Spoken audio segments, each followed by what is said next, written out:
Você tem que estar na mão. E isso que tu falasse é bem importante. Bom dia, Claudemir.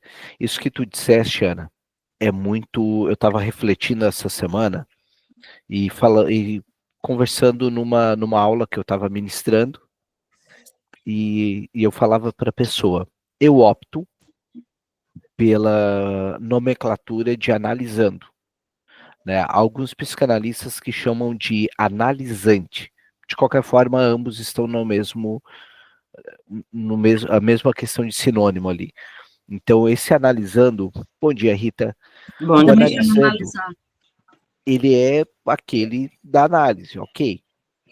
Por sua vez, eu particularmente não chamo de paciente, porque eu pressuponho que paciente haja uma doença.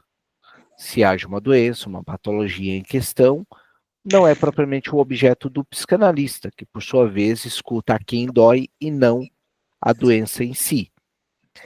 Mas daí tem uma terceira nomenclatura que, me valendo do discurso capitalista, me gera um pouco de incômodo, que é chamar de cliente. Gente.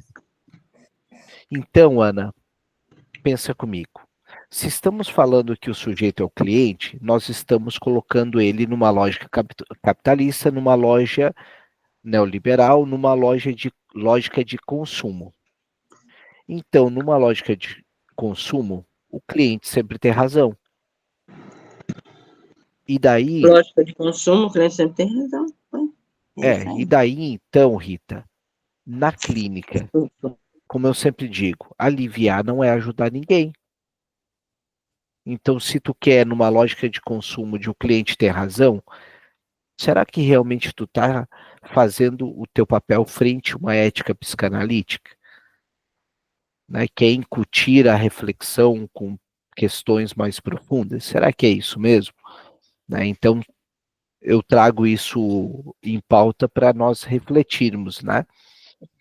Michel, só para contribuir com tua perspectiva, eu trabalhei mais de 20 anos em escolas particulares. Uhum. E nos últimos anos que eu estava nas escolas particulares, inclusive eu cheguei a participar de algumas formações sobre isso, porque estava vendo isso há uns 15 anos atrás.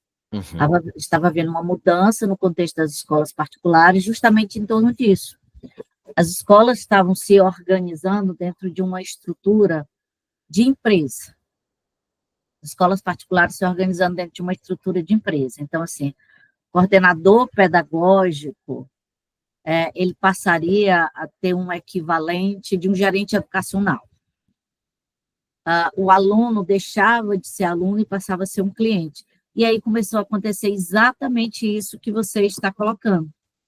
Se o cliente sempre tem razão, dentro de uma perspectiva capitalista, o cliente sempre tem razão, então, como é que eu vou, dentro de uma escola sobre essa perspectiva capitalista, dizer para o meu aluno que ele está errado, que aquele comportamento não é certo, que ele precisa cumprir as regras da escola? Ele não é o cliente? Ele sempre tem razão. Então, isso tem gerado, em muitas escolas, um desgaste muito grande, inclusive entre os professores, que começam a se ver, e é engraçado que o pessoal fala muito da escola pública, mas o pessoal não fala do problema que acontece na escola particular. Por quê? Porque nós estamos falando de uma estrutura capitalista, uma estrutura de empresa, uma estrutura que mede dinheiro. E a gente tem visto, aqui em Fortaleza, pelo menos, a gente tem visto cada vez mais escolas particulares tradicionais mudando a sua lógica de funcionamento para essa estrutura de lógica capitalista. E isso tem trazido prejuízos, inclusive na percepção dos pais, que começam a ver que a escola não faz mais coisas como ela fazia antes, né? Então, também tem um tiro pela culatra entre aqueles pais que estão buscando um processo de educação mais, digamos assim, dentro do princípio mesmo, né? E alguns até que estudaram nessas escolas e que aprenderam determinados princípios, sentem falta disso agora na educação dos filhos. Então, esse é um discurso muito bacana para a gente refletir. Principalmente quando entra na clínica, né? E antes de entrar ali só para a parte da nossa Nós, leitura, que eu já vou iniciar agora, nós né? vimos para apresentar, pelo menos eu vi. Ficou Que muito legal, bom. obrigado, Ana. Pessoal, então só fazendo merchan bem rapidinho aqui e convidar para vocês, porque estamos com o teste grátis da ferramenta. Então, todos os planos estão por R$ 49,90 por mês, durante 6 meses, para quem contratar, tá? E quiser experimentar a ferramenta, tá realmente muito, muito, muito, muito legal. Tá? Essa semana eu quero ver se eu monto um meet para nós falarmos sobre inteligência artificial. A Ana não é a primeira da história, né? Não me refiro a ti, tá, Ana? Mas a Ana M. Temos lá na década de 60, teve a Elisa também, que é numa lógica rogeriana. Então, eu quero ver se essa semana eu consigo trazer para o nosso grupo para a gente conversar através do Meet. Seria Então, bom, Michel. Meu conhecimento de inteligência artificial ainda é muito limitado. como diz ali, ó, o Lacan, todo psicanalista deve ser fruto do seu tempo, do seu contexto social e histórico, inclusive. Então, retomando a nossa leitura, página 107, Psicopatologia da Vida Cotidiana, Nós item paramos no 9. 8. No 9? Foi, o 8 a gente leu. Perfeito. Então, vamos lá. Acredito que a época da guerra que produziu em nós todos certas preocupações fixas e prolongadas, não favoreceu tanto nenhum outro ato falho quanto o lapso de leitura. Pude fazer um grande número de observações desse tipo, das quais, infelizmente, conversei apenas algumas. Um dia, pego um jornal do meio-dia, ou o vespertino, e encontro lá impresso em letras garrafais a paz de Gorizia, der Fried von Gers. Mas não, dizia apenas, os inimigos diante de Gorizia, die Feind von Gers, quem justamente tem 2 filhos combatendo nesse palco de guerra, bem pode equivocar-se assim na leitura. Outro sujeito viu um velho cartão de racionamento de pão, Alt Brotkart, mencionado num contexto. Porém, prestando maior atenção, ele teve de substituir por velhos brocados, Alt Brocat. Talvez valha a pena mencionar que em uma casa em que ele é sempre um hóspede bem recebido, ele costuma agradar a dona da casa, cedendo cartões de racionamento de pão. O engenheiro, cujo equipamento nunca resistia por muito tempo à umidade que dominava o túnel durante a construção, leu, para seu espanto, um anúncio em que se elogiavam objetos de couro de descarte. Schindler, mas comerciantes raramente são tão sinceros. A compra que se recomendava, no caso, era de couro de foca. Conseguiram observar isso aqui? Couro de descarte, couro de foca. A pessoa certamente no momento que estava redigindo, estava pensando descarte. Até porque você falar de couro de foca, né? Uhum. Nós estamos.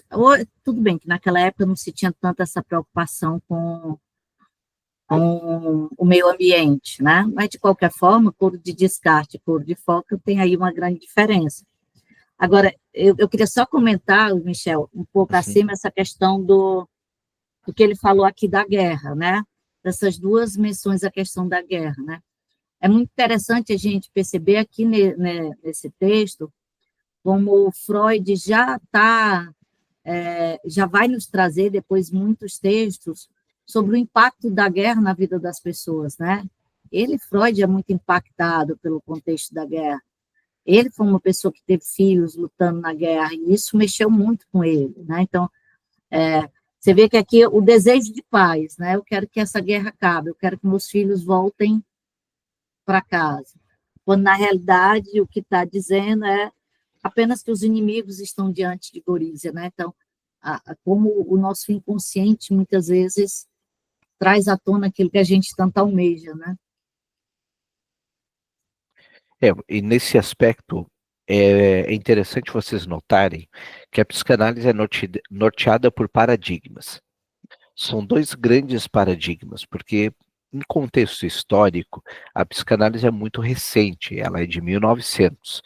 Então ela nasce com um primeiro paradigma, que é o paradigma da histeria. As populares histéricas do Freud, né, que passaram ali pela questão do Charcot, do Bernheim, Escola de Nancy, Escola de Paris, e temos um segundo paradigma, que em tese ainda nos norteia, que é o paradigma da guerra, que é o paradigma da violência. É esse paradigma que norteia muito do que nós estamos recalcando, inclusive. Haja vista, é só vocês notarem o pavor que muitas pessoas têm da violência urbana. Em tese, um padrão de guerra, né? Então, são esses paradigmas que vão construindo a parte da psicanálise. Bem como a Ana frisou ali, e o quanto que a guerra impactou, até mesmo nas obras freudianas ali. O Wilfred Bion também, Ana, ele foi um também que passou pela guerra. Ele também é bem interessante aí, o quanto norteou muito a escrita Eu acho dele. que ele atendeu, não foi na guerra? Ele atendeu Sim, doentes na guerra, se eu tinha lido sim. alguma coisa sobre isso. Né, o Winnicott, até o pessoal cita muito um episódio emblemático que o Winnicott fazia parte do Middle Group. Ele, o Masood Khan, enquanto de um lado estava a Melanie Klein, com uma abordagem mais prática da psicanálise voltada para crianças, do outro a Anna Freud, com uma abordagem mais pedagógica. Enquanto havia um certo seminário lá, o Winnicott levanta, do jeito dele de sempre, e pega e diz: pessoal, vocês observaram que lá fora está tendo uma guerra? Eu vi esse Já, texto. já fazendo toda essa alusão da guerra interna que havia. Então, retomando mais um pouquinho. Ana, sinta-se à vontade de sempre pedir a palavra quando achar conveniente. A ideia do Obrigada. grupo é exatamente essa. A profissão ou a situação atual do leitor também determinam o resultado de seu lapso de leitura. Um filólogo que, por causa de seus últimos exímios trabalhos, entrou em uma contenda com seus colegas de profissão, lê Sprachstrategie, estratégia linguística, em vez de Chatstrategie, estratégia de xadrez, linguística e xadrez. O homem que vai passear em uma cidade estrangeira, exatamente na hora em que a sua atividade intestinal está regulada para acontecer, em virtude de um tratamento, lê Closet House, banheiros, Closet House, em um grande letreiro no primeiro andar de uma grande loja de departamentos. Sua satisfação mesclou-se, sem dúvida, com um estranhamento pela localização incomum do benéfico estabelecimento. Entretanto, no momento seguinte, a satisfação desaparece, pois corretamente a placa dizia Corset House, casa de espartilhos.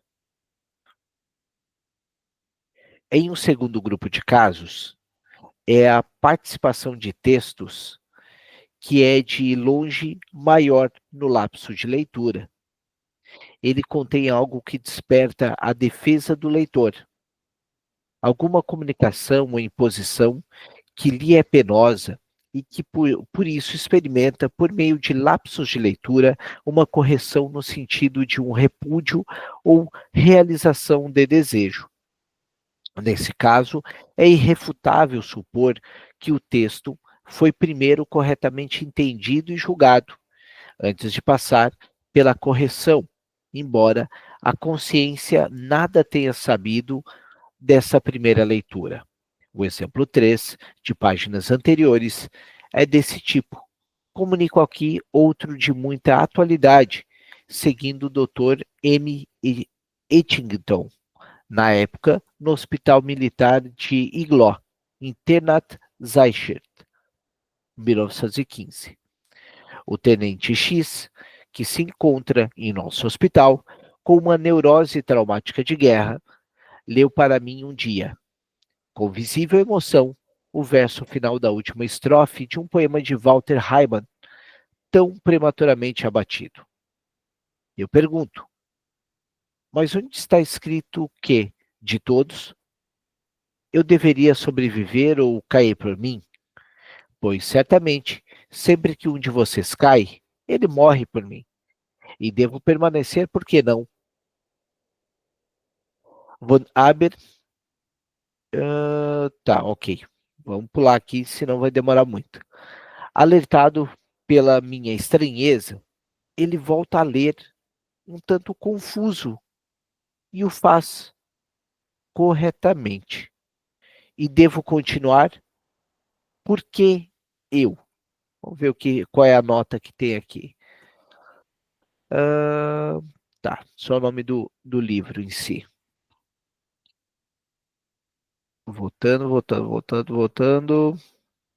Por que eu? Devo ao caso X certa visão analítica do material psíquico dessas neuroses traumáticas de guerra e, apesar de tão pouco favoráveis, circunstâncias para nossa maneira de trabalhar em um hospital militar, com uma intensa sobrecarga e poucos médicos, foi-me possível ver um pouco além de explosões de granadas, tão valorizadas como a causa. Nesse caso, também houve os tremores severos que, à primeira vista, conferem aos casos manifestos dessas neuroses uma semelhança notável, bem como a ansiedade, tendência ao choro e inclinação a acessos de raiva, com manifestações motoras infantis convulsivas, e a vômitos diante das menores excitações. Justamente o caráter psicogênico desse último sintoma, sobretudo por estar a serviço do ganho secundário da doença. Não podia deixar de ficar evidente a todos o aparecimento do comandante do hospital, que de tempos em tempos inspecionava os convalescentes na enfermaria ou a frase de um conhecido na rua: "Você está mesmo com um ótimo aspecto. Certamente já sarou." Bastavam para a pronta deflagração de um acesso de vômito. Saudável, de novo ativa, porque eu. Pessoal, comentários sobre esse trecho? Alguma coisa chamou a atenção de vocês aqui? O que fazia desencadear essa questão do vômito? Né? Ao meu ver, o que me chamava a atenção era exatamente a questão de quando alguém dizia que ele estava saudável, automaticamente vinha essa sensação de novo ativa, né? Porque Alguma... durante a guerra, os soldados, quando estão doentes, eles são enviados para casa. Uhum. Se eu estou saudável, eu vou voltar para a guerra. Então, isso pode ser um desencadeador dessa neurose, né? Não, não que necessariamente isso seja uma questão consciente, até porque das grandes questões que se fala muito na guerra é da coragem, é do ensejo de morrer pela pátria, não sei o quê, mas não esqueçamos que existe um ensejo maior na vida do ser humano, a sobrevivência. E daí, né, Ana, a gente nota ali o ganho secundário. Isso é extremamente interessante a gente lembrar.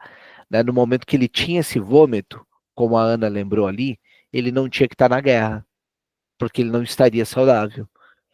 Né? Então, é legal a gente trazer isso para a clínica. Né? Citar um exemplo, talvez eu já tenha até citado aqui no grupo previamente, mas um casal no qual a moça estava com sobrepeso, recebia todas as atenções do esposo, roupa de academia, nutricionista, ambos saíam para caminhar juntos. Ela começava a chegar no seu peso ideal. Quando já parava de receber tanta atenção, inclusive sair com o marido, ela começava a recuperar esse peso perdido e voltando para a condição de sobrepeso. Né? E isso aí a gente está falando de ganhos secundários das doenças. Não tem nada de físico, propriamente nada de que seja uma condição patológica, mas ela desencadeia buscando esse ganho secundário.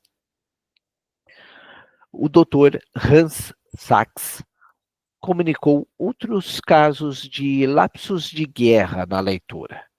Um conhecido próximo tinha me explicado repetidas vezes que, quando chegasse a sua vez na fila, ele não iria fazer uso de sua formação profissional, confirmada pelo diploma, mas renunciaria ao direito que isso lhe assegura-se de obter, assegurasse de obter uma utilização correspondente na retaguarda, alistando-se para servir na frente de batalha.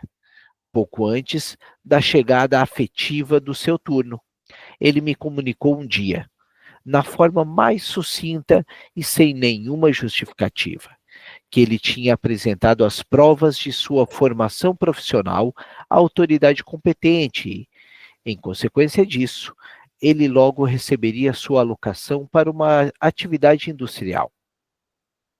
No dia seguinte, encontramo-nos em uma repartição pública.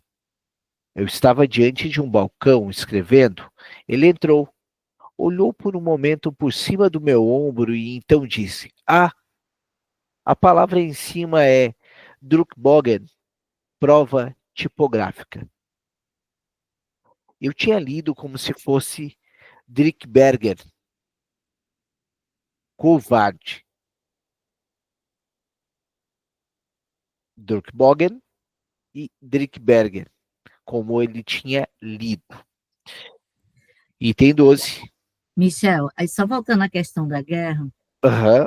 quando a gente fala da guerra, é preciso a gente também lembrar que a guerra ela também tem essa questão das disparidades sociais.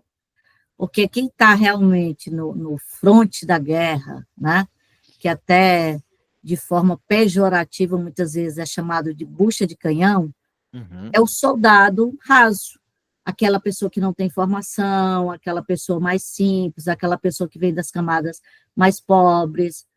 A elite, ela normalmente está nos postos mais altos, né? Inclusive no século XIX, séculos XVIII, XIX, era comum que em casos de guerra a elite comprasse, quem tinha dinheiro podia comprar seus postos, porque você tinha dinheiro para comprar um posto, né? Então não se via dentro dessa luta do fronte aberto, né? Da guerra aberta. Então, aí essa questão dessa palavra do covarde, né? Porque ele pranteou, ele falou que ele ia, não, eu vou para frente, eu vou lutar, não tenho medo. Mas na hora do, vamos ver, agora é a hora de você lutar, o que que ele optou? Em ficar num cargo de retaguarda, que é mais seguro. Novamente, o instinto de sobrevivência. Sim, sim. É interessante isso que tu dissesse para nós novamente levarmos para a questão clínica, né? E é interessante, Ana, não sei se vocês tiveram já a oportunidade de ler sobre pirâmide de Maslow. Vocês conhecem a pirâmide de Maslow? Não.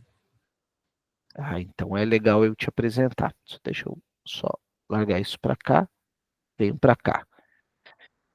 Pirâmide de Maslow. O Maslow, ele normalmente é estudado na psicologia e também muito na administração. Aqui está a pirâmide de Maslow. Deixa eu buscar numa outra janela. Abrir como imagem. Aqui. Deixa eu ver se consigo. Ó, a pirâmide de Maslow, ela não é da psicanálise, tá? Então, a base de tudo é a fisiológica. Respirar, comer, beber, dormir. Primeiro, é bem a questão mais do cérebro que a gente chama da parte reptiliana, o cérebro primitivo do sujeito.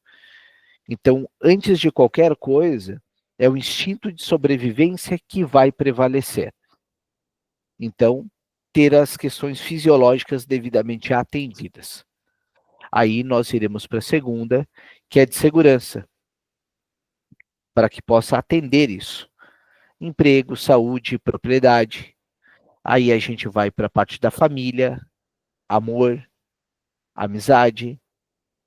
E aí a gente vai mais para cima, autoestima, confiança, respeito dos outros, crescimento, autocontrole, independência e desafios, que é a autorrealização. Então, esse é o fluxo da pirâmide de Maslow, normalmente o que vai nortear as escolhas dos seres humanos para o Maslow. Haja vista que esse psicólogo é bem interessante quando ele diz qual é a ordem das importâncias das psis, digamos assim. E ele cita como, para ele, a psicanálise sendo a primeira, de maior relevância. Depois ele vem com o behaviorismo e assim sucessivamente. Mas então, para ele citar a psicanálise como uma referência principal dele, então certamente esse pensamento aqui é norteado psicanaliticamente. E fazendo associação com o que a Ana falou, né? O instinto de sobrevivência é a base da pirâmide de Maslow. Era esse, Ana. Alguém quer pontuar alguma coisa? Obrigada, Michel. De nada. Pessoal, mais alguém quer falar alguma coisa? Ter chamado a atenção? Não? Então eu sigo mais um pouco. Item 12. Estava sentado no bonde e refletindo sobre alguns de meus amigos da juventude, que sempre eram considerados frágeis e delicados, e que agora eram capazes de suportar os trabalhos mais estafantes, aos quais eu certamente sucumbiria em meio a esse fluxo desagradável de pensamentos. Li, de passagem, com pouca atenção, as grandes letras pretas do letreiro de uma firma. Constituição de Ferro. Eisen Constitution. Um momento depois, ocorreu-me que essa palavra não era muito adequada para um letreiro de uma empresa comercial. Virei-me rapidamente e ainda consegui dar mais uma olhada na inscrição e vi que, na verdade, ela dizia construção de ferro. Eisen Construction, Sachs. Nos jornais vespertinos, havia um despacho da agência Reuters, que esse meio tempo foi reconhecido como incorreto, segundo o qual Hughes teria sido eleito presidente dos Estados Unidos. Depois disso, foi publicada uma breve biografia do suposto eleito. E nela me deparei com a informação de que Hughes havia se graduado na Universidade de Bonn. Parecia-me fora do comum que essa circunstância não tivesse sido mencionada nos debates jornalísticos de todas as semanas que precederam o dia da eleição. Examinando, mais uma vez, revelou-se que só se fazia referência à Universidade de Brown. Esse erro crasso em que, para se produzir o lapso de leitura, foi necessário uma grande violência. Explica-se, além da pressa na leitura do jornal, sobretudo por eu considerar desejável que a simpatia do novo presidente pelas potências centrais europeias, como base de boas relações futuras, se fundamentasse também em motivos pessoais, além dos motivos políticos. Letra B. Lapsus de escrita. E tem um. Em uma folha de papel, com breves registros diários, a maioria de interesse profissional. Encontro, para minha surpresa, incluída entre as datas corretas do mês de setembro, a data equivocadamente anotada de quinta-feira, 20 de outubro. Não é difícil esclarecer essa antecipação e, na verdade, como uma expressão de um desejo. Eu tinha acabado de voltar de férias alguns dias antes e me sentia disposto para uma atividade médica abundante, mas o número de pacientes ainda era escasso. Quando cheguei, encontrei uma carta de uma paciente anunciando-se para o dia 20 de outubro. Ao anotar o número do mesmo dia no mês de setembro, é provável que eu tenha pensado: X já deveria estar aqui. Que pena perder um mês inteiro. E nesse pensamento, antecipei a data. Nesse caso, dificilmente se pode chamar o pensamento perturbador de chocante. Foi por isso que eu também pude saber a solução do lapso de escrita imediatamente quando notei.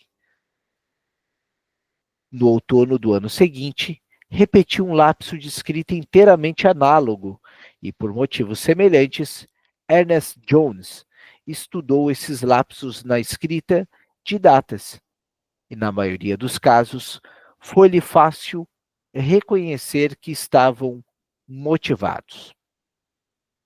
Pessoal, alguém conhece o Ernest Jones? Já ouviu falar sobre esse autor? Sim, é um dos biógrafos de Freud, é um dos participantes também da primeira leva de psicanalistas, se eu não me engano, ele era muito próximo do Freud. Uhum. Mas, Ele é da Sociedade das Quartas-Feiras. pois é, a Sociedade do Anel, né? Eu chamava de Sociedade das Quartas-Feiras só, mas tudo bem. O pessoal brinca que tinha que ele distribuir um anel para primeiro grupo e depois ele fez um outro tipo de anel para o segundo grupo dessas quartas-feiras.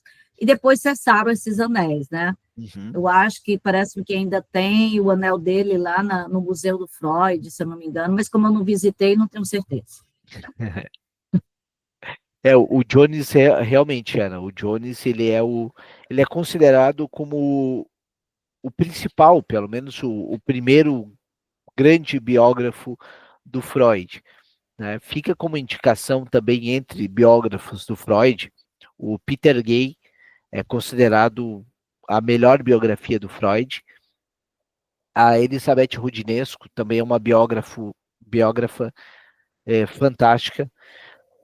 O Jones, como a Ana mencionou, realmente ele era muito próximo ao Freud, né, de forma que contam na, na história psicanalítica que por ter inveja do Chandor Ferenczi com o Freud, ele tenta deturpar a história e a condição até psicológica do Ferenczi, dizendo que o Ferenczi teria enlouquecido.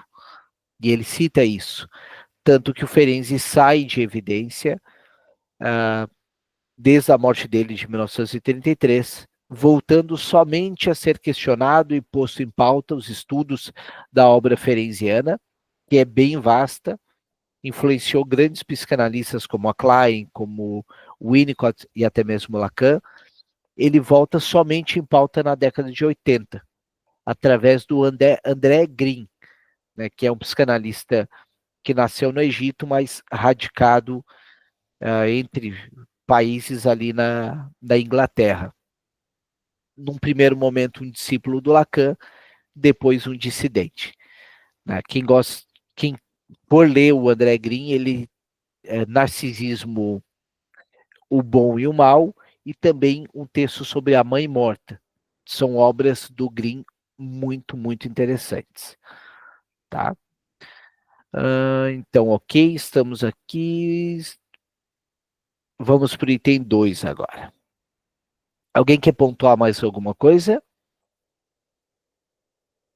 Não, assim, só um comentário em cima dessa informação que você trouxe do Jones, eu já tinha escutado essa informação, e quando eu escutei a primeira vez, e agora escutando você novamente, me veio à tona uma ideia que, assim, muitas vezes nos meios, e vou chamar de meio acadêmico por conta do que estava se nascendo uma nova ciência, né? Uhum. Então, estava se fazendo estudos para se criar essa nova ciência.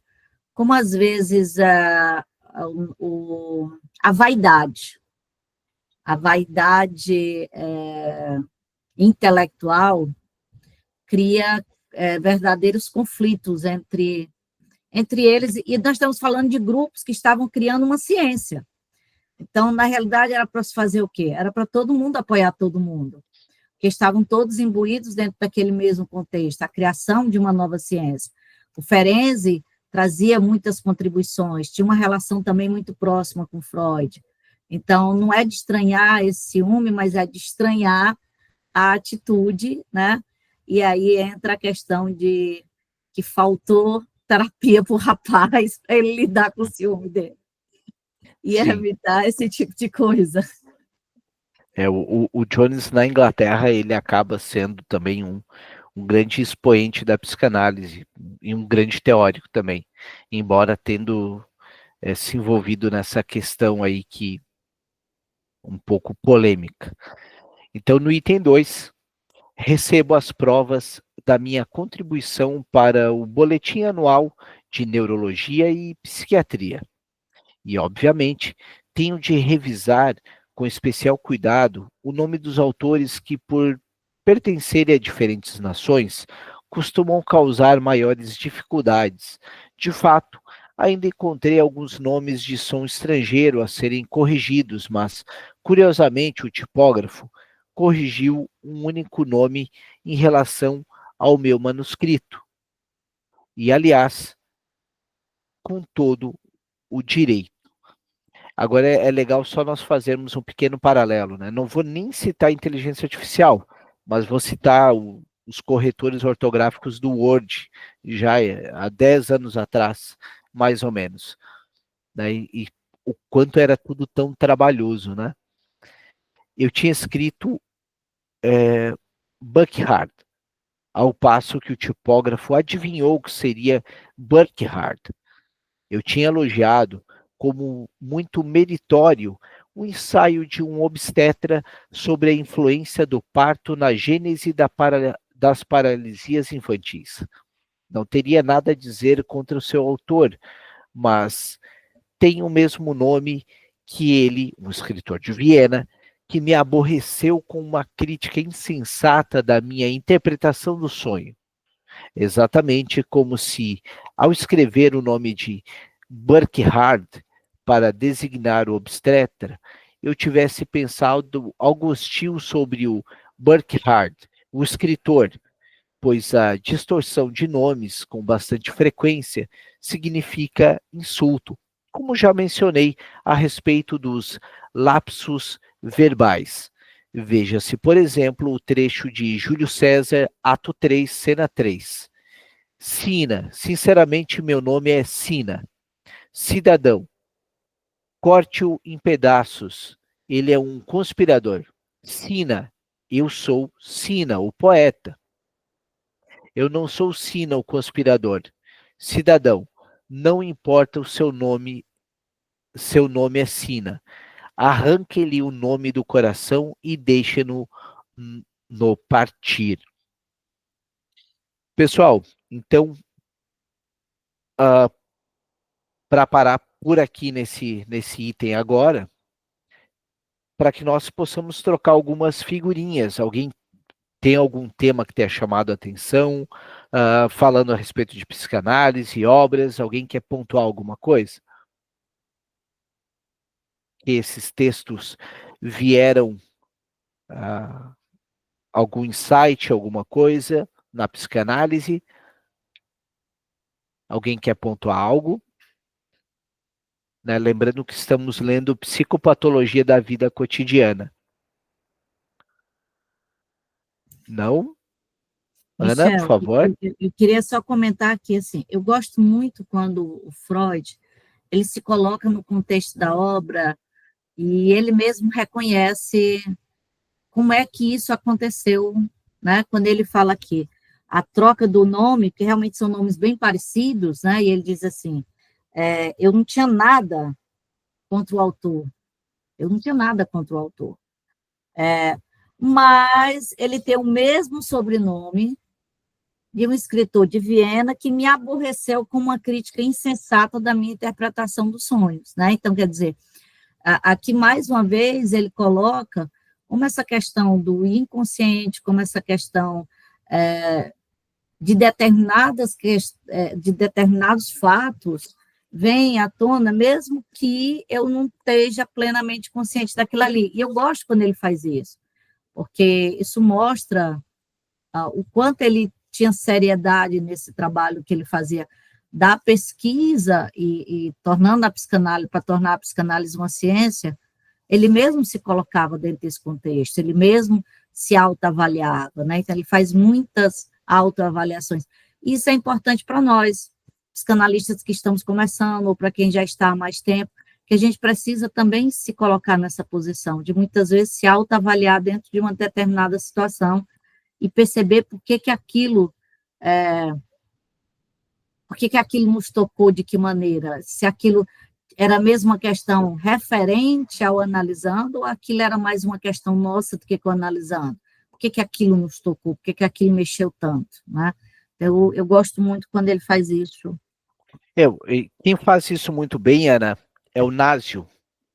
Sim. Né? O Násio, ele traz o que faz um psicanalista, no capítulo que fala de contra-transferência, ele fala algo que lembra o conceito do Thomas Ogden de terceiro analítico, de uma terceira persona que observa o analista, né? Como se estivessem três ali na sessão. E é interessante isso que tu disseste, para que nós possamos analisar por que está tão difícil fazer uma análise do analisando o X e não do Y. Por que com Y é mais fácil, por que com X não? O que será que o X tem que possa estar nos gerando um processo ali de contra-transferência? Ou vice-versa, por que aquele de lá nos produz algo tão tranquilo e tão bom? O que está em questão? Né? Então, isso é bem relevante nós falarmos a respeito, né, Ana? É verdade, Michel, e assim, esse livro do Naso que você estava falando, inclusive eu tenho ele aqui, é muito bom, nos ajuda a trabalhar muito essas questões, assim, eu não sei se é porque eu estou no começo, então eu tenho sempre essa preocupação, e aí você tocou numa situação que eu me vi nessa situação com uma determinada analisanda, de por que eu não consigo avançar mais com essa analisando. Então, eu precisei levar essa questão para o meu analista para discutir com ele por que aquilo estava mexendo comigo de determinadas formas. E isso é importante, a gente conseguir perceber, porque quando eu percebo, isso mostra que o quanto eu estou ali atenta ao trabalho que a gente está fazendo. E aí você traz isso. Se você não está conseguindo resolver sozinha, leva para o teu analista, discute junto com ele, ou então para o teu supervisor, e vai trabalhando essas questões para que a gente possa resolver. Porque a transferência e a contra-transferência, ela vai existir, ela pode existir. Então, se não é só a transferência que existe, a contra-transferência pode acontecer também. E aí a gente precisa estar atento para poder reverter essa questão e trabalhá-la da melhor forma possível.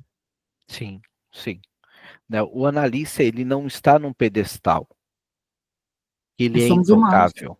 Sim, somos humanos e vamos ser afetados com certeza absoluta, né? Não é uma questão facultativa, realmente vai acontecer. Quanto mais experiente, quanto mais análise pessoal, quanto mais a supervisão estiver em dia, maior será a probabilidade de nós entendermos o quanto de afeto que estará investido naquela memória, naquela sensação que virá à tona, né? Pessoal, fechamos por hoje. Obrigado pela participação de todos. Ana, obrigado pelo suporte técnico. É imprescindível esses comentários, até porque vai não deixando tão monótono que fique um monólogo, né? De nada, obrigada. Às vezes eu acho que eu falo demais, mas tem texto que mexe mais comigo e a gente vai participando. Obrigada, Não, gente. muito ao contrário, tá? E pessoal, reforço o convite para todos, tá? O da Ana M lá para quem quiser utilizar, tá em período de teste, pode estar utilizando, ver se faz sentido na sua prática ou não. Acredito que pode gerar bastante. Imagina se o Freud pudesse registrar todas as sessões que ele tinha, pautado na quantidade de atendimentos que ele fazia, tá? Então, excelente semana a todos, pessoal, e seguimos no grupo.